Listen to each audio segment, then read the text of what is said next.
Der bor omkring 250.000 muslimer i Danmark. Der er betydelige problemer med integrationen. I over 20 år har skiftende regeringer forsøgt at få muslimske flygtninge og indvandrere til at blive en del af det danske samfund. Hidtil er integrationen slået fejl. Er integrationen lykkedes? Nej. Min familie, de synes, jeg var blevet for dansk. Mange muslimer vil gerne integreres. Så tror han med at slå mig ihjel. Men for en del af dem er det ikke så nemt.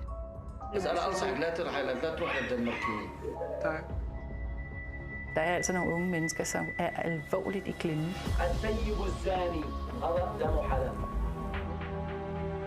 Muslimer, der er flygtet fra miljøet, fortæller, at de bliver truet på livet og kontrolleret af deres familier.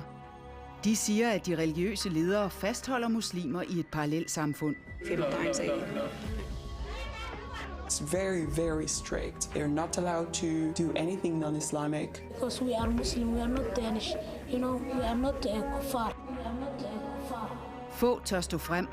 De siger, at imamer i moskéerne har stor indflydelse. De har jo et jerngreb i forhold til den her kultur.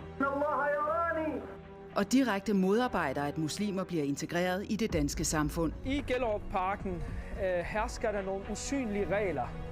Alle holder øje med en. Imamens ord og lov.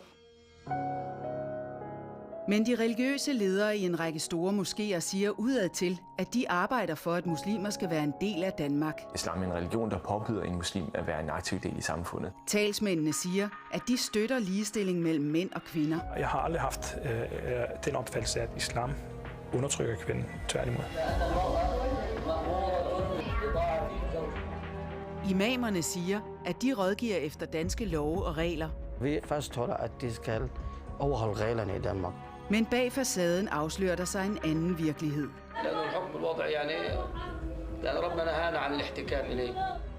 Vi er gået undercover i en del af det muslimske miljø, for med skjult kamera at undersøge, om moskéer modvirker eller medvirker til integrationen.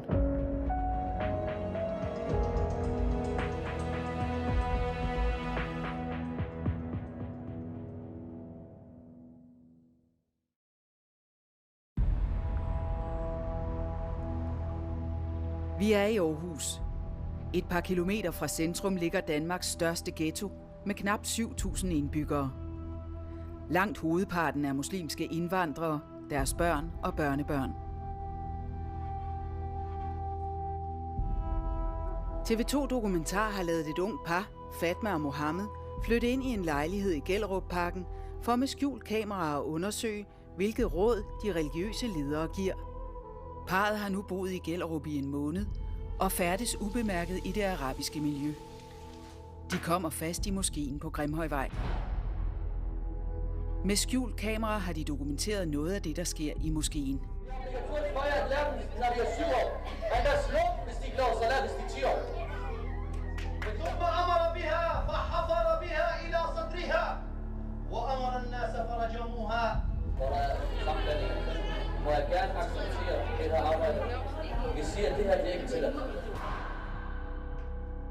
Now that I have lived in the community for 1 month and so, I see many things differently.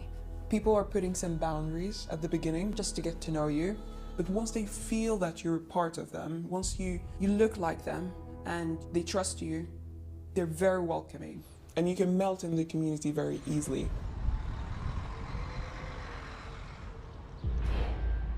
I Grimhøjmoskeen har Fatma fået adgang til en lukket studiekreds for kvinder. أحياناً بعض الرجال إيمانه ضعيف فستو غابس إيمانه ضعيف وزوجته ما بتعطيه حقه بالفراش فستودو فهو إيمانه ضعيف فراح فعل الزنا فهذا سبب مين؟ سبب الزوج. Vi vil nu undersøge, om moskéerne rådgiver i tråd med danske regler og værdier, hvad angår kvinders rettigheder. Tallene viser, at ikke-vestlige kvinder er stærkt overrepræsenteret på landets krisecentre. Ifølge en undersøgelse fra 2015 er 41% af kvinderne på krisecentrene indvandrere og efterkommere fra ikke-vestlige lande. Spørgsmålet er, hvilken rolle moskéerne spiller, når det handler om kvinders rettigheder. Hvilke råd giver de, når kvinder fortæller, at de undertrykkes og udsættes for vold? For at undersøge det, laver vi en dækhistorie, som Fatma skal fortælle. Det er en historie, der bygger på virkelige dilemmaer, beskrevet af muslimske kvinder. Fatma skal fortælle, at hun ikke kan blive gravid. Derfor vil hendes mand have en kone mere. De to skændes, og det har flere gange udviklet sig til alvorlig vold. Derfor har Fatma ikke længere lyst til sin mand.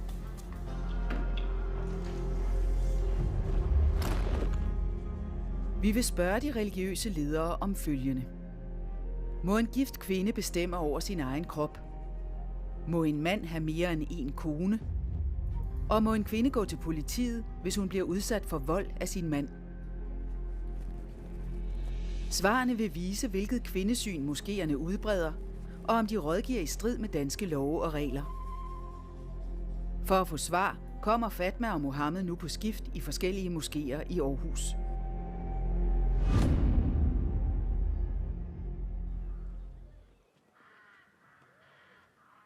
Den tidligere imam Ahmed Akkari rådgav i flere år muslimer i moskéer i hele landet. Han siger, at der er mange imamer, der opfordrer muslimer til at overholde den islamiske sharia-lov, selvom den på flere punkter strider mod danske regler. Der er ingen imamer, der starter med at sige til folk, ifølge dansk lov er det forbudt. Det er der ikke nogen, der tænker i. Der er kun respekten for dansk lov, så længe den ikke strider imod sharia-loven. Men hvis du sad med som en dansker, så vil de være opmærksomme på, at nu sidder der en fra samfundet med her, så passer man på, hvad man siger. Men hvis det er i lukkede kredse, så er der ikke nogen, der tænker på dansk lov, fordi det er jo sharia-loven, der skal sættes højere. I moskéerne siger de, at de respekterer dansk lov. Vi er danskere. Vi går efter, hvad reglerne de siger. I vores optik er der slet ikke nogen modsætningsforhold mellem grundloven og det at være muslim i Danmark. Altså, vi fastholder, at de skal overholde reglerne i Danmark. Og der er ikke en eneste regel, der støtter med islam. Moskéernes talsmænd siger også, at de støtter ligestilling mellem mænd og kvinder. Så man vil ikke se en kvinde komme her og blive behandlet dårligere end en mand, eller blive undertrykt i islams navn? I det her sted tænker du på? Nej, det vil man helt klart ikke gøre. Heller ikke andre steder. Altså, jeg tror ikke, at der er andre steder, andre moskéer, som her i København eller i resten af Danmark, som vil undertrykke kvinden i islams navn.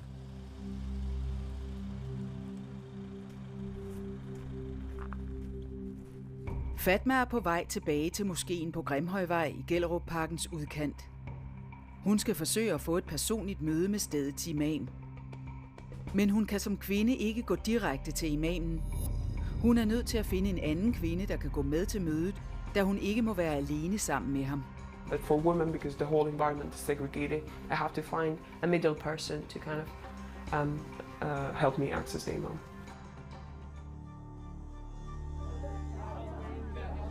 I was straight away introduced to groups of women to sit and chat with. It's a very friendly environment inside, social-wise. You won't feel that you're alone.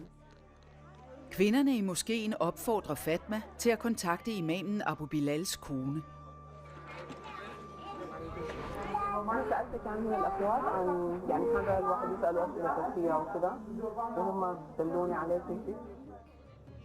Imamens kone lover Fatma at arrangere et møde med sin mand. Imamens kone vil også selv tage med til mødet. Mødet skal finde sted en af de næste dage.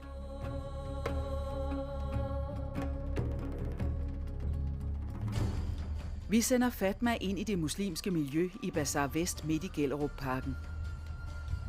Vi vil undersøge, hvad der møder muslimer, der lige er kommet til Danmark. Fatma og Mohammed har hørt, at det er i bazaren, de kan møde mennesker, der er bindeled til de religiøse miljøer.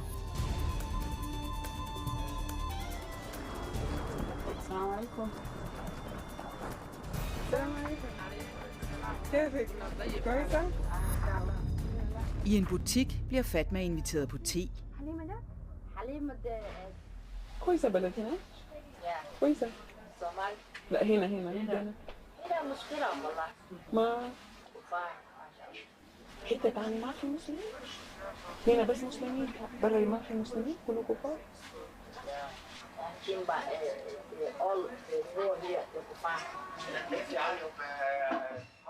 Kvinden i butikken bruger det arabiske ord kufar om ikke-muslimske danskere. Det kan bedst oversættes til vantro. I islam bruges ordet om mennesker, der ikke følger Guds lov og derfor risikerer at komme i helvede.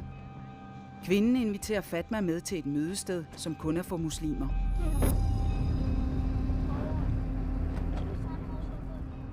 Fatma bliver kørt til en bygning i et industrikvarter 5 minutter fra Gellerupparken. Ifølge postkassen er det en forening kaldet Det Sociale Værested for Unge. Ifølge vedtægterne arbejder foreningen for at styrke fællesskabet i samfundet.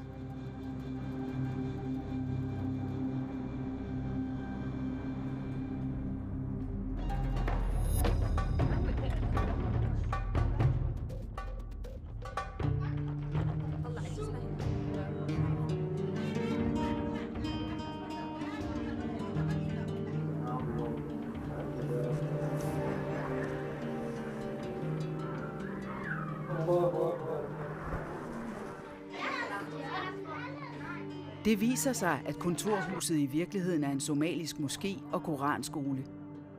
Her mødes børn 7 timer om dagen, hver lørdag og søndag.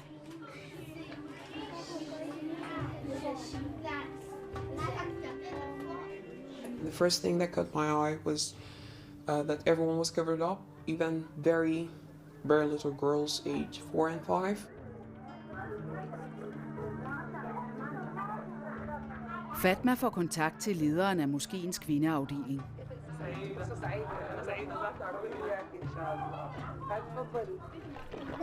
إن شاء الله تعجبك المدرسة. عندنا هذا فصل للأطفال الصغار. في الدور الأول مسجد.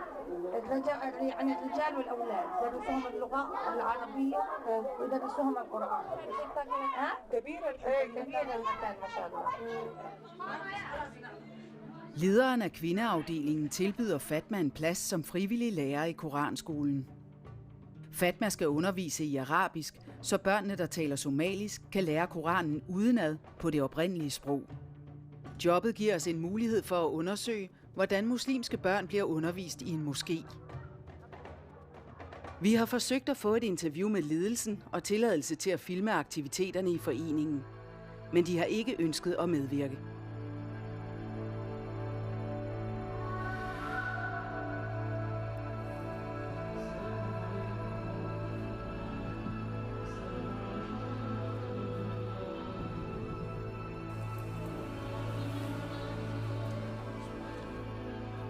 Ahmed Akkari fortæller, at det er helt normalt for danske muslimer at søge råd i moskéerne.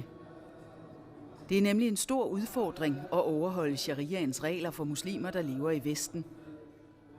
Mange moderne dilemmaer er ikke omtalt i de gamle islamiske tekster. Ifølge Akkari er det kun imamerne, der har bemyndigelse til at fortælle danske muslimer, hvad der er rigtigt, halal og forkert, haram. Så stiller folk rigtig mange spørgsmål. Så kan for eksempel familien til kvinden spørge, hvordan skal hun så forholde sig til sin mand? Hvad må hun ikke? En kvinde må for eksempel ikke benægte sin mand seksuelt samleje. Hun skal være til rådighed for ham også i køkkenet. Hun skal være til rådighed i hjemmet primært. Han kan bestemme i princippet, om hun må arbejde eller ej. Muslimer er vant til at respektere autoriteten. Så man stiller ikke så mange spørgsmålstegn ved autoritetens magt.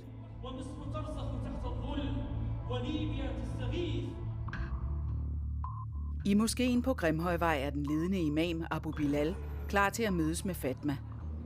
Fatma vil søge råd om sine problemer med sin voldelige mand.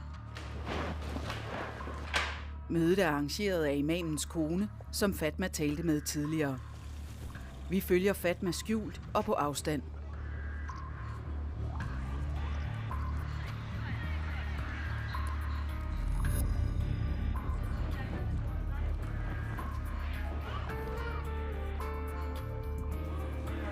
السلام عليكم. لا هي المفترض الاقيها هي عشان هي هون جوا. طيب شكرا. Der er kø til rådgivning hos Abu Bilal. I ventetiden gennemgår Fatma den planlagte dækhistorie.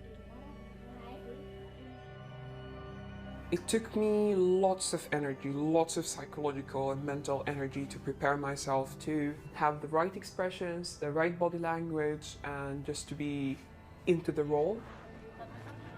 I went in accompanied by Abu Bilal's wife.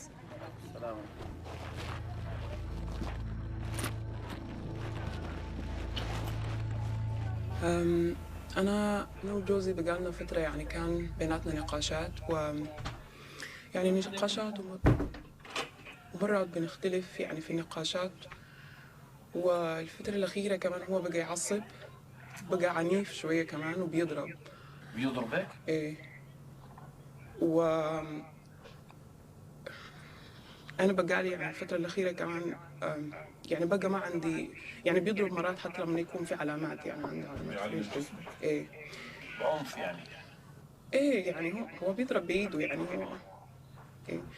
فالفترة الأخيرة كمان أنا ما بقى عندي يعني ما عندي رغبة في العلاقة الزوجية الخاصة، وهو كمان بقى يعصب زيادة عشان كده وبقول لنا هذا لا يجوز يعني. فأنا ما عارفة أنا شو أعمل، وكنت عايزة يعني أعرف هل من حقي إنه أنا أرفض إنه يعني أرفض العلاقة الزوجية الخاصة لو بقى ما عندي رغبة ومتضايقة منه. ترفض في الفراش. إيه. لا يجوز، لا يجوز، لأنه أي امرأة دعاها زوجها إلى الفراش فأبت فباتت الملائكة تلعنها. وهذا أنت انتبهي، هذا أنت ممكن تعرض زوجك الآن للفتنة. يعني الآن لما أنت تروحي هي طلبت وأنت رفضت مرة ومرتين و10 الآن زوجك بدأ يلف على الغير، يعني أنت عارفة في بلد كلها فتن وكلها مصايب والأمور متوفرة، وممكن الإنسان يفعل الفاحشة بكل بساطة، وأنت الآن عم بتؤذيه يعني تدفعيه للحرام دفع لما أنت ترفض. طيب مولانا هو بيقول إنه يعني لو أنا تركت الفراش هو من حقه إنه يعني مش بس الزواج، بس هو من حقه إنه يعني يوبخ توبيخ. لا لأني ناشز. لا يجوز، لا الناشز حتى المرأة الناشز هي إيش أضربوهن الضرب ليس المقصود المبرر، بل الضرب هو معنوي وليس حسي، يعني بمعنى لو جاب سواك قالوا العلماء السواك من باب إيش؟ هي أصلا من نوع التصغير يعني، ومن نوع الشيء الحسي يعني. المرأة اللي عندها إحساس أصلا تتأثر من كلمة، واضح؟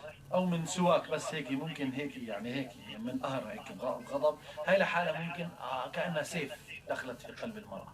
فهي ليس المقصود ولا يحطك وينزل فيك بالكرباج حتى يعلم بجسدك أبدا، ما بيجوز هذا، ما حتى وإن كانت ناشز، حتى وإن كانت ناشز الأصل فابعثوا يعني الأصل إنه يلجأ لناس يتحاكم إليهم، ينحكى معاهم، ينحكى معك. Fatma fortæller nu, at hun har betroet sig til en dansk veninde. Veninden siger, at når Fatma er udsat for så alvorlig vold, at hun får mærker, skal hun gå til politiet.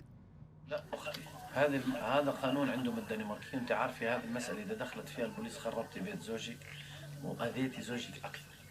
إذا المسألة عندك وصلت لهذا المستوى يعني أنت يعني وصل أفكارك تأتيكي إنه أتصل بالبوليس حتى يحطوا بس أنت عارفة قضية الضرب، المرأة تضرب من قبل رجل حكمها كبير عند البوليس أو عند الدولة، فأنت ما تكوني أنت منعته شهوته بنفس الوقت حطيتيه في السجن. Imamens kone, der er med til samtalen, vælger nu at bryde ind. هل اللي قالت لك هيك مسلمة؟ لا لا انتبهي، الدنماركية هذول ما عندهم يخربوا بيتك يعني هذول خلاص تصل عندك بوليسي وانتهى الموضوع. لا Fatma fortæller imamen, at hun ikke kan blive gravid. Derfor vil hendes mand have en kone mere. زوجك رجل يعني صالح يعني عنده دين، فكونه عنده دين الآن حيبحث على امرأة أخرى يتزوجها. ثانيا ليش؟ لأنه ما عم بيجد راحته معك، يعني ما عم بياخذ حاجته منك، فهذا حصل حقه شرعا، وما بحق لك انك تنكري هذا الشيء. حقه شرعا انه يتزوج غيرك. وما من حقي ارفض يا مولانا، يعني ما من حقي ارفض لانه هو فعليا هسه يتزوج واحد ثاني؟ ايه لا ما من حق، والله ممكن يكون خير لك، لانه انتبهي يا اختي، الان انت فكري في المستقبل. الان لو انت الان طلقتي، طيب واكيد ما بيجوز شرعا تبقي لحالك. البيت لحالك تعرف الشيطان فتن. الشيطان خطوه خطوه ياتيك الشيطان خطوه خطوه ويأسك من رحمه الله ويأسك حتى يوقعك في حرام. حرام. لا اختي ابقي مع زوجك، ارضي بما قدر الله لك، استخيري الله سبحانه وتعالى وشوفي حتجد الخير بينكم. لكن خلي نيتك.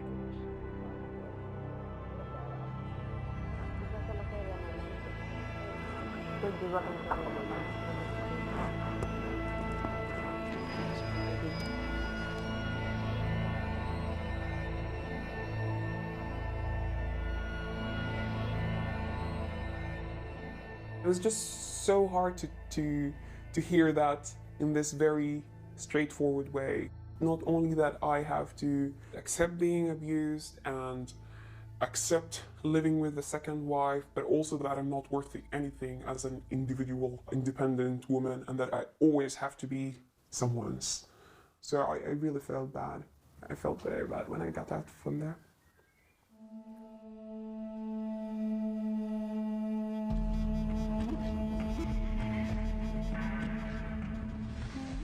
Tina Magaard er lektor ved Aarhus Universitet og ekspert i islamisme.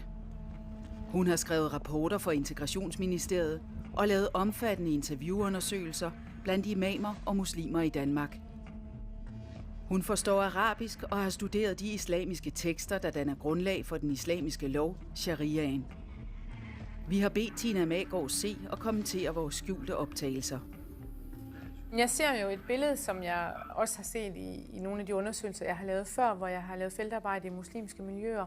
Det imamen, han jo sådan set gør, altså han gør jo rede for, hvad sharia siger om den situation, som kvinden står i her. I forhold til dansk lovgivning, der har vi jo et problem, og i forhold til menneskerettigheder generelt, fordi vi jo bryder med nogle grundlæggende principper. For eksempel, at du må ikke slå din kone. Hustruvold er forbudt i Danmark, ligesom det er forbudt at slå sit barn. Og bigami er også forbudt i Danmark, og der er ligestilling mellem kønnene, så den ene kan ikke kræve at få nogle rettigheder, som den anden ikke har. Tina Magaard, der selv har boet i Gellerupparken, vurderer ud fra sine undersøgelser, at imamernes ord har stor betydning i områder, hvor mange muslimer bor tæt. Hun har oplevet, at mange føler, at de religiøse regler holder dem fast i et parallelsamfund. Men det kan bare være svært at bryde ud, hvis du lever blandt mennesker, som synes, det er vigtigt at overholde sharia frem for den danske lovgivning.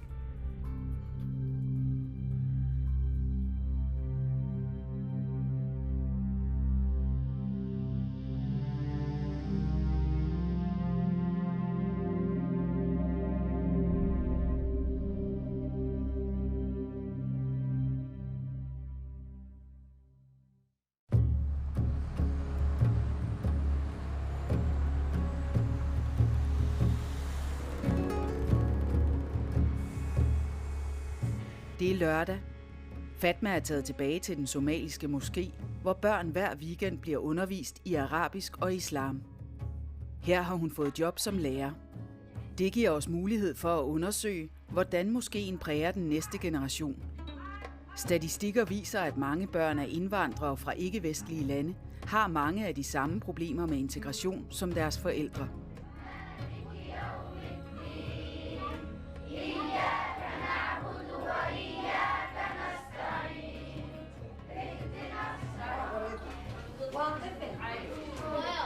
For at lære stedet bedre at kende, sidder Fatma med ved undervisningen af de yngste piger.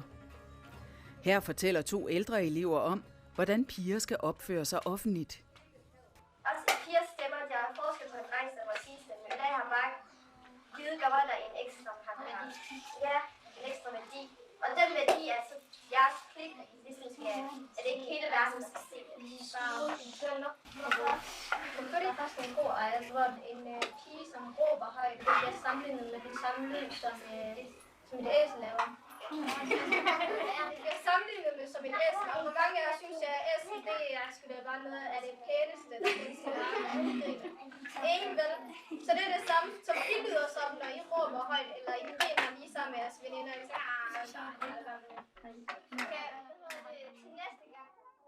I Koranskolen har en 14-årig dreng lært hele Koranen udenad. Det er mere end 600 sider. Det bliver fejret med mad til alle elever. Bagefter bliver de yngste piger hørt i deres viden om islam.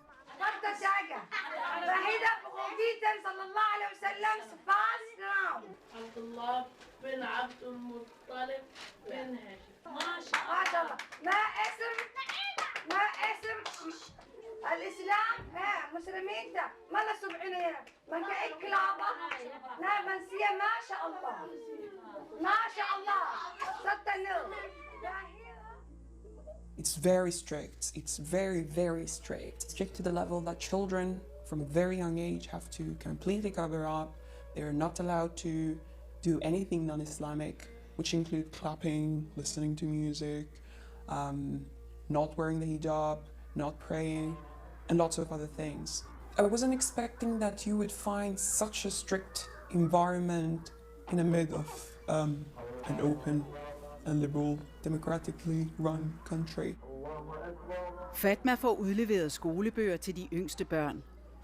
Et kapitel fortæller om særligt urene og syndige ting, som muslimer skal holde sig fra. For eksempel svinekød og alkohol. I islam kaldes den slags ting najasa. One of the books had a part where they had a note for teachers, where they emphasized that you should explain for children what najasa is. You also need to tell them that literally it means urine and feces, but metaphorically we mean the kafar. And you have to tell the children that this is what najasa means. I lærebogen står der altså, at børn skal lære at betragte ikke-muslimer som urene og syndige, og som nogen, de skal holde sig fra.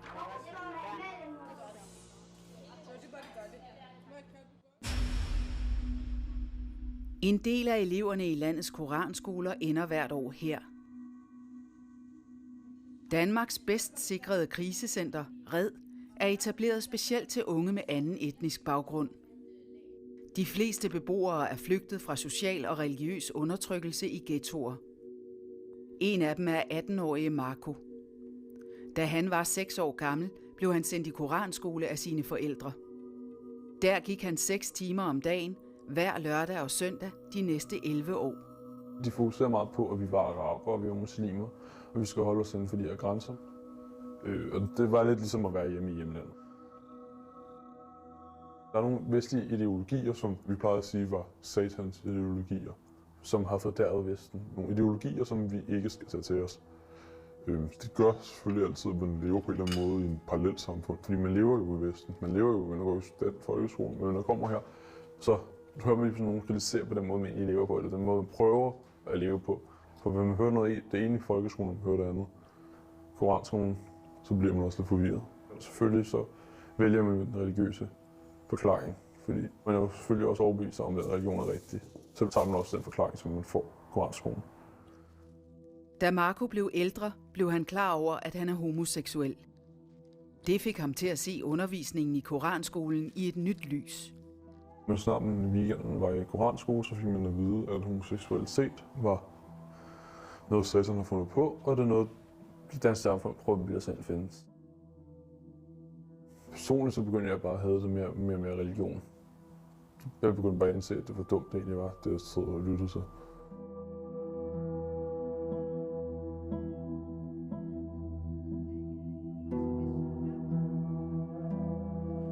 Som frivillig lærer i Bilal-moskeens koranskole glider Fatma hurtigt dybere ind i det somaliske miljø i Aarhus.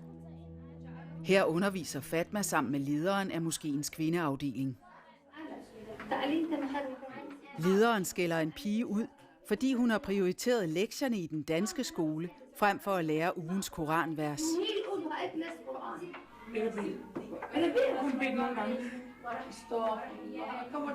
Bagefter forklarer hun for Fatma. قالت أنا كان عندي امتحانات وقد حفظت ما قرأت قرآن لمدة أسبوع وما كنت أصلي زين. قلت لها هذا غلط هذا وسواس الشيطان. بعدين لو سمعتي بكلمك بالصدق. والحين يوسوس بس بدي تسمعيه.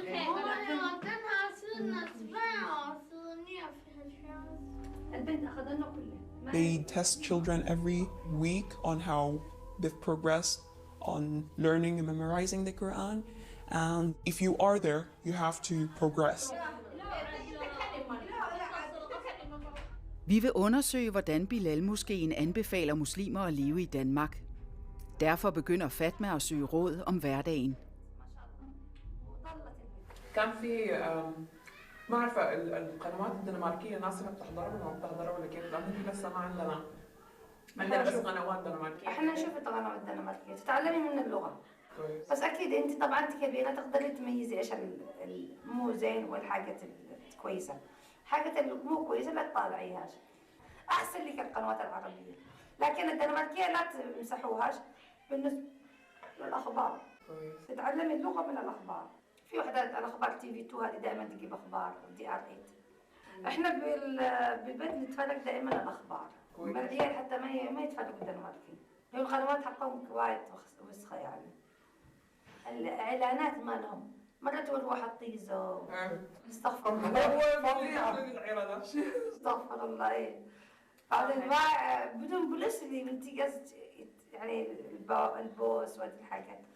ثاني شيء خليه يجيب لك قنوات عربية. هو يريد يجيب قنوات عربية أحسن لأن قنوات عربية كلنا إحنا جبنا إحنا العربيات فيها قرآن اقرأ فيها تسمعي الأذان.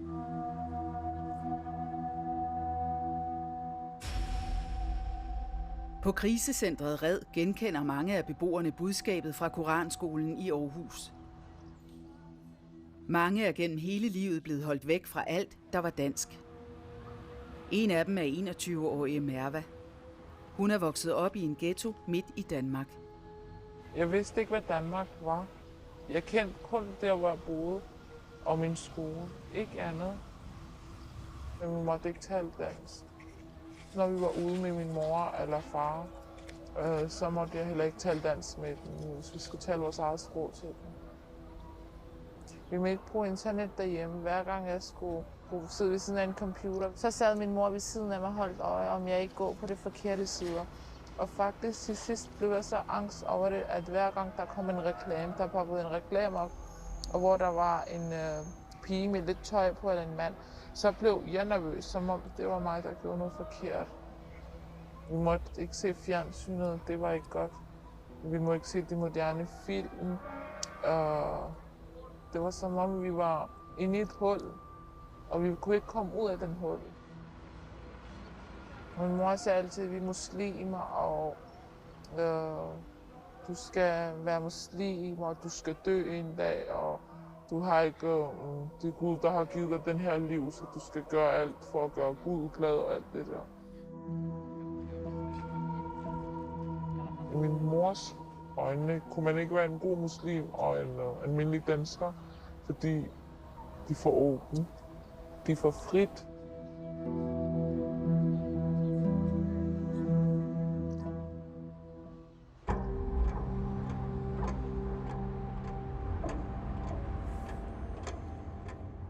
I den somaliske Bilal-moskeen i Aarhus er Fatma blevet fortrolig med flere af de andre kvinder i Koranskolen.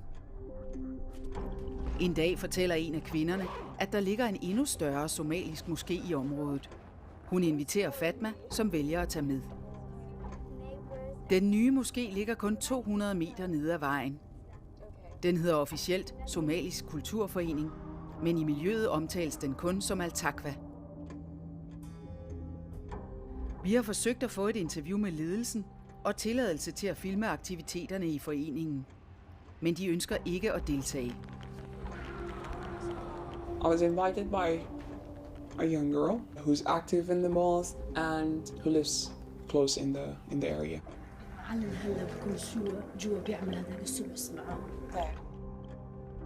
I got into the women's section and I was introduced to the head teacher.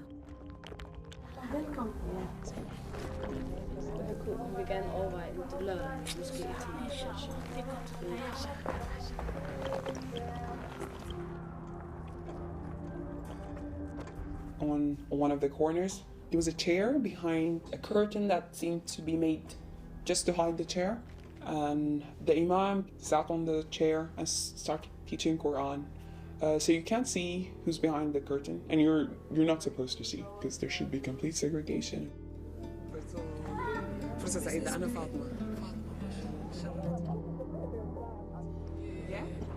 Yeah, women's toilet.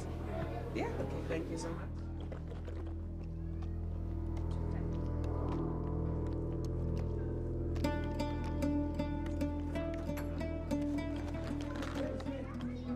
I kælderen under moskeen opdager Fatma, at Al-Taqwa-moskeen også har en koranskole. Her pigernes afdeling.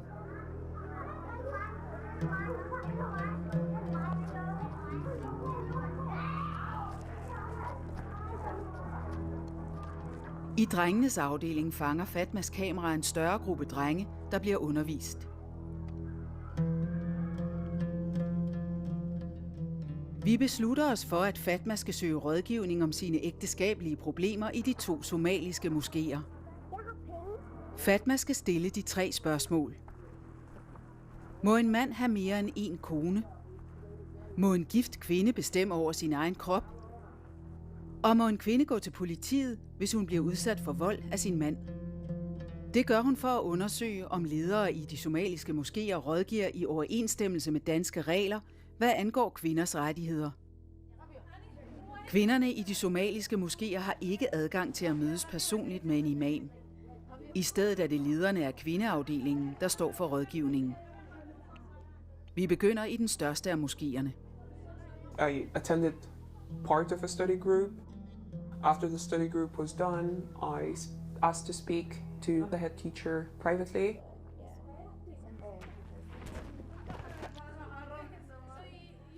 Fatma fortæller, at hun og manden skændes, og han har flere gange udsat hende for så grov vold, at hun har fået flere blå mærker. Yes. Do I have to obey him? Do I have to give him, like, I have to sleep with him, even... That's right. What he's saying, that you have to give him what he wants, that's right. I have a good Danish friend. She's very good. She's very understanding, very respectful. She said I should call the police and go from the house, leave the house. That's not good, because we are Muslim, we are not Danish. You know, we are not kuffar. He beats you, that's not good. You don't have a family here? No, it's just me and him. Oh, do you think I should call the police? No, because when the police interfere in your life, that's it, you know. They will say, throw him out. But he says it is his right to have another wife if he wants to, so he might get another wife. Okay. You know, our religion, a man can have 4 wives, if he can. If he has, he can provide, and both. Can he provide you? He can, yes. So he can, if he can provide, and he can. So it is allowed. So what do you think I should do? I think you talk to him. You say why you are not wanting to sleep with him. Okay. Tell him why. Okay. Maybe you say to him, if you beat me again, you will know. I will tell police. Maybe he says that man, don't do that, please. Okay. You pray, right? Yeah. So pray Allah subhanahu wa ta'ala, ask him to guide you and to guide your husband and to make you happy, and maybe do something that makes your husband also happy. In a nice way, yeah. Okay. Nice way, inshallah. Jazakallah khair. Yeah, wa alaykum salam. Who's respect to him, even if he beats you, because he will respect you again. Okay. You know. Okay. I'll do my best, inshallah. Inshallah. Jazakallah Allah khair. yasahil lak, Jazakallah khair, inshallah.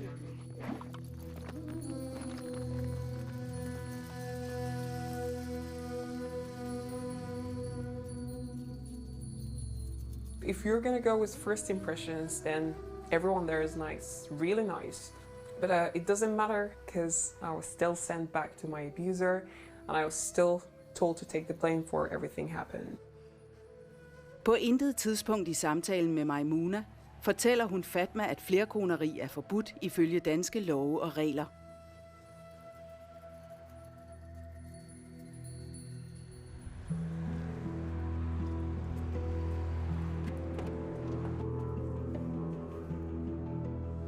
I de 10 år, hvor Ahmed Akkari var en del af inderkredsen blandt de danske imamer, har han oplevet en lang række rådgivninger.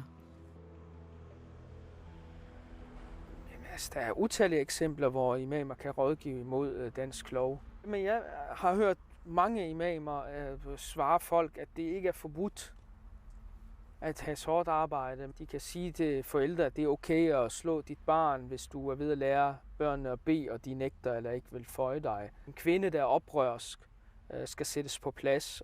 Vold og bigami er forbudte i Danmark, men de er jo ikke forbudte i forhold til dele af sharia-loven. Derfor vil en imam have svært ved klart og tydeligt at tilslutte sig den danske lov for eksempel. Det er primært med udgangspunkt i, hvad sharia-loven siger, at man forbyder og tillader. Imamen har ifølge Ahmed Akkari også den vigtige rolle, at han kan afgøre konflikter, for eksempel mellem mand og kone. Sker der et oprør eller en kvinde, der ligesom siger, nu vil jeg ikke finde mig i det her mere, så kan hun hurtigt blive stemplet som en oprørsk kvinde. Vi har haft mange eksempler på det. Grundlæggende svarer en imam, at en kvinde skal følge sin mands råd, eller det han anbefaler. Fordi i kraft af deres ægteskab, der skal hun følge ham i medgang og modgang, og han har en naturlig magt over hende.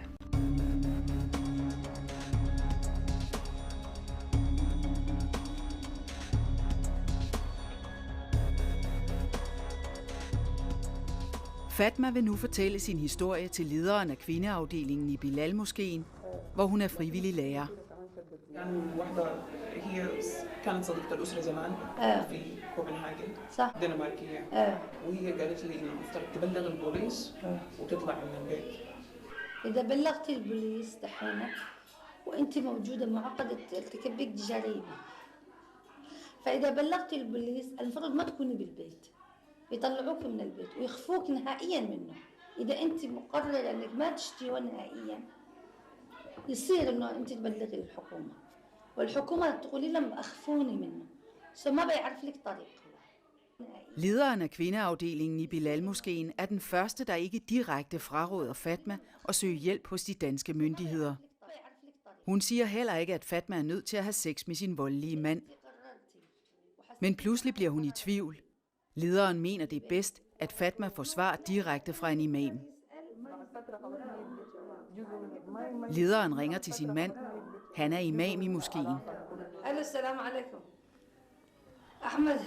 أحمد أنت بعيد من الناس شوية بسألك سؤال. الضرب إيش؟ ها.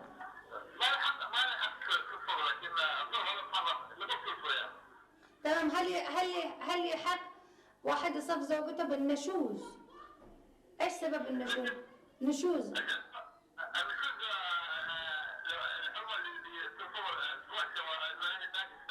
تعتبر ناشز؟ Imamen siger altså, at Fatma ikke må nægte at have sex med sin mand. Gør hun det alligevel, vil hun ifølge imamen blive regnet som genstridig. Ifølge ortodoks islam er det en synd, som giver hendes mand ret til at opdrage hende.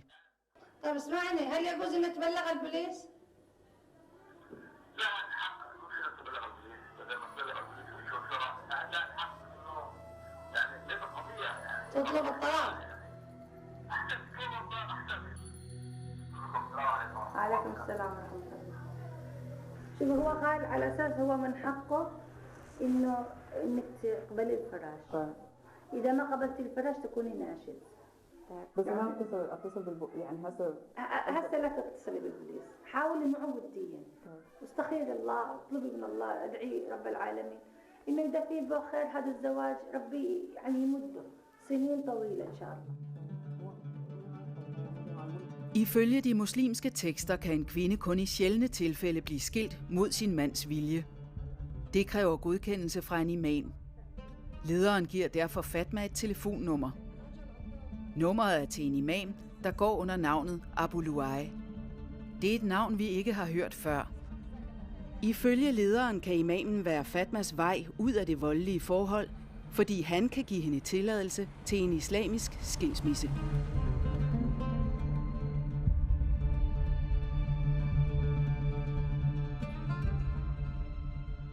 Fatma ringer til imamen, der går under navnet Abu Luai. Assalamu alaikum wallana. Salam rahmatullah. Stemmen i telefonen viser sig at tilhøre imamen i en anden stor moské i Aarhus, Fredens Moské. Abu Luai hedder i virkeligheden Radwan Mansour. At de skal overholde reglerne i Danmark.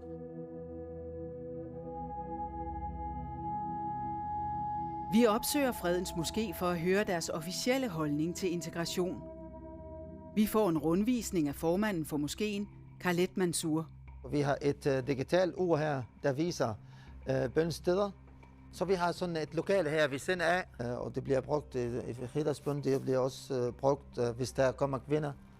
I modsætning til moskeen på Grimhøjvej fremstår Fredens Moské i offentligheden som en moderat moské.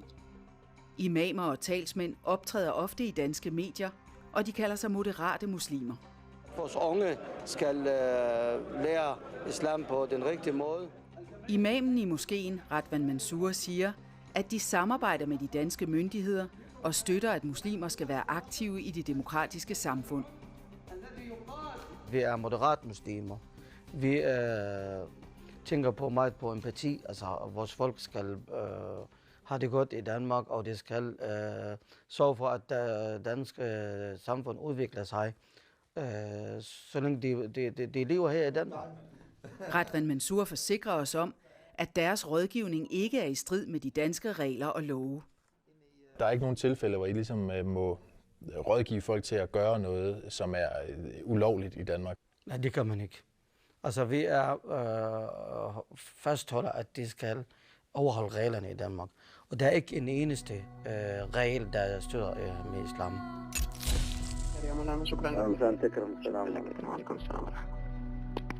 Det er altså denne Radwan Mansour, som Fatma er blevet henvist til. Hun får en aftale om rådgivning om sine ægteskabelige problemer en af de nærmeste dage med imamen, der kalder sig selv moderat.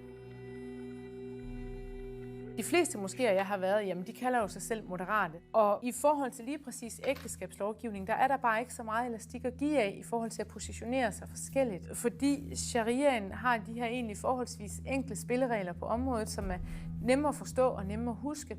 Og det er jo dem, som imamerne refererer til.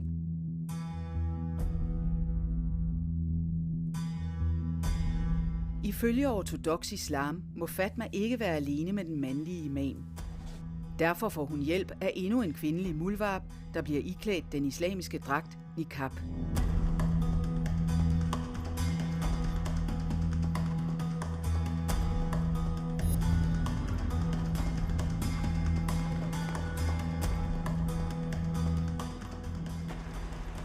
It was a very tight appointment because it was just before the sunset prayers, the Maghrib prayers. We had about 12 minutes to go through everything. Nu skal vi se, hvilket kvindesyn imamen rådgiver ud fra. Igen fortæller Fatma, at hendes mand slår hende, at hun ikke har lyst til ham, og at han vil have en kone til. يعني كنت داير أعرف إنه هل أنا من حقي إني أرفضه إذا كنت يعني أرفضه في الفراش إذا أنا كنت متضايقة منه أو ما عندي رغبة. طبعا هو يعني هو أنت عليك الواجب السمع والطاعة. وقضية الفراش هي إحدى قضايا السمع والطاعة. كما ورد في الحديث عن النبي صلى الله عليه وسلم قال إذا دعا الرجل زوجته فلم تفعل باتت تلعنه الملائكة حتى تصبح. هو طيب يا مولانا من حقه إنه يعني هو بيقول لي إنه المرأة الناشز من حقه إنه يعني تتضرب ضرب تأديبي وأنا ما. والنبي صلى الله عليه وسلم يقول خيركن أو خيركم لا يضرب. وكان إيش هو الضرب المقصود في السواك. في السواك. لأن باب هو النفسي التعذيب النفسي أكثر من التعذيب الجسدي. لكن هو الآن أصبح عم بيضرب ضرب مبرح وهذا لا ينبغي. أنا عايز أشوف يعني هل أنا كامرأة مسلمة من حقي إني إذا أنا ما راغبة فيه. إذا ما راغبة فيه أو لا تشتغلي في الطلاق ولا تمنع عن الفراش. يعني هلا في الفراش أنا. يعني هو إحنا لأنه هو شوي ظالم حاسه أنا ولكن الأصل ألا تمتنع. هو هسه بيبحث كمان عن زوجة ثانية مولانا وهذه برضه مألماني يعني أنا عارفة إن أهله عنده أهل بألمانيا وهم يعني شافوا له زوجة ثانية فهو من حقه إنه هو يتزوج وأنا أكون. من حقه طبعا ربنا أعطاه هذا الحق وأنت عليك أن تصبري ما استطعت تصبري تطلب الانفصال. عندي واحدة صاحبتي دنماركية هي قالت لي إنه إذا الضرب فيه علامات وكذا مفترض تتصلي بالبوليس وتترك البيت. هذا حيسبب لك مشاكل وحيسبب انفصال. هم طبعا مجرد ما كان في خلاف بسيط يكبروه مشان العائلة تتفكك.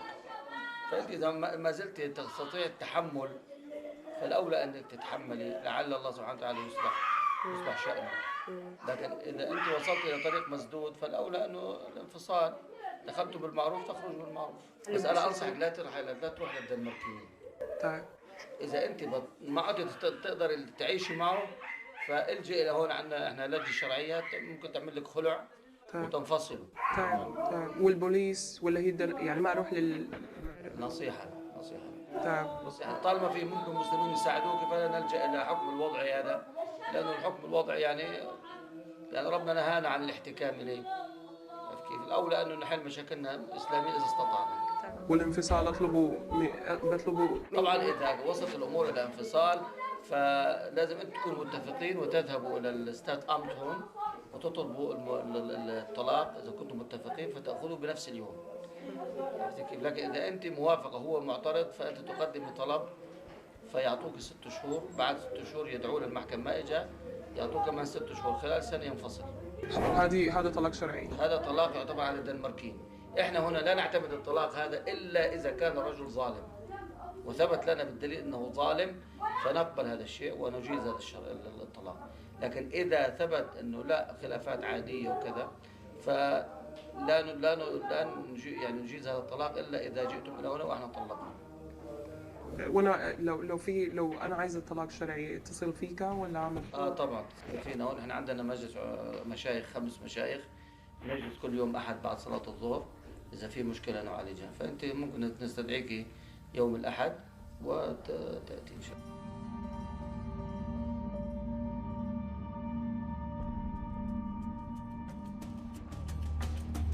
På intet tidspunkt i samtalen fortæller den moderate imam Radwan Mansour, at det er ulovligt at have flere koner i Danmark. Og selvom både kvinder og mænd i Danmark har fri ret til skilsmisse, siger Radwan Mansour, at det er et råd af imamer, der skal håndtere sager som Fatmas. Rådet, som han taler om, kaldes også et sharia-råd. Der har før været debat om, hvorvidt sådanne råd findes i Danmark, men det har ikke tidligere været muligt at dokumentere det. The responses I got from the imams were really horrible. Some of them used refiner language than others, some of them didn't like the beating, but all of them at the end sent me back to my abuser and that I shouldn't call the police at all. It was very horrible, really horrible experience.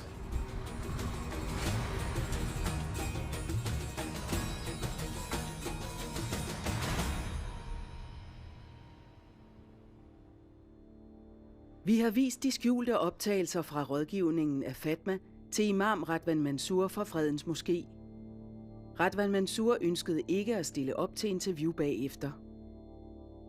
Vi har talt med lederen af kvindeafdelingen i Al-Taqwa-moskeen, Maimuna. Hun ønsker heller ikke at stille op til interview. Hverken ledelsen af Bilal-moskeen eller ledelsen af moskeen på Grimhøjvej har ønsket at deltage i programmet. I næste afsnit undersøger vi moskéer i Odense og København. Hvordan bliver nytilkomne muslimer rådet til at integrere sig i Danmark?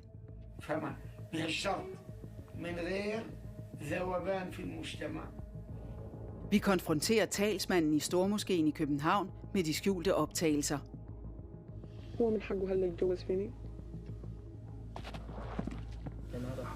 Og Fatma og Mohammed opsøger Sharia-domstolen i Aarhus for at få behandlet deres skilsmissesag.